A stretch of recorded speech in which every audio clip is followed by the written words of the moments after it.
Welcome to the report, Headlines Meet Clarity. I'm your host, Aaron, bringing you the week's top stories from Nigeria and around the world. From politics to the economy, global affairs to entertainment, and the stories shaping our communities, let's dive in. Politics dominated the week. On June 22nd, lawmakers debated constitutional amendments for state policing. By June 23rd, momentum grew as the bill advanced. And by June 25th, the Senate approved the long-debated state police bill. This marks a historic shift toward decentralized security operations. Meanwhile, on June 24th, the House passed the Electoral Reform Bill.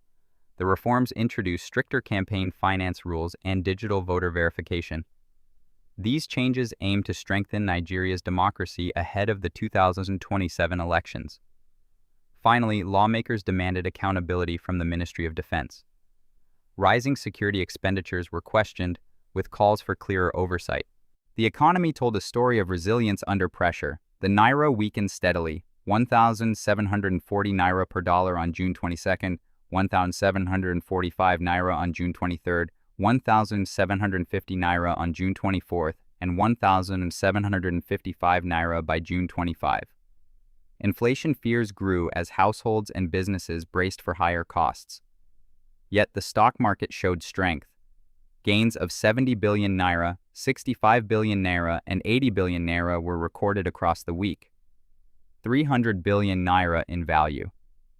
Banking, telecom, and energy stocks drove this resilience, proving investor confidence remains intact. Globally, humanitarian crises and diplomacy shared the spotlight.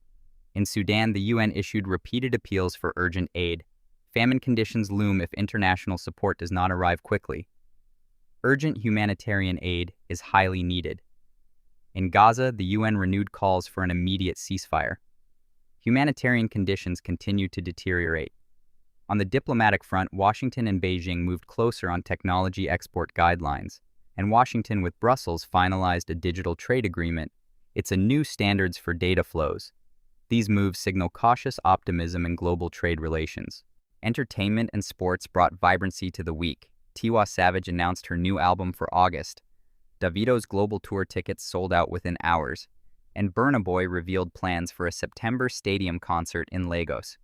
Fans perceive this as a historical performance. In sports, Nigeria's football teams delivered victories. The Super Eagles defeated Ghana, the Super Falcons beat South Africa, and the U20 squad qualified for the FIFA U20 World Cup. This is seen as a national pride. Closer to home, communities faced both resilience and struggle. In Lagos, police arrested suspected kidnappers in Ikorodu. In Abuja, police foiled a robbery attempt in Wuse. Security forces made progress, but challenges persisted. Heavy rainfall caused flooding in Lagos, disrupting commutes and damaging property. Abuja residents endured widespread power outages after a partial grid collapse. The community still struggles. Summary, this week, Nigeria's Senate approved the state police bill and the House passed electoral reforms.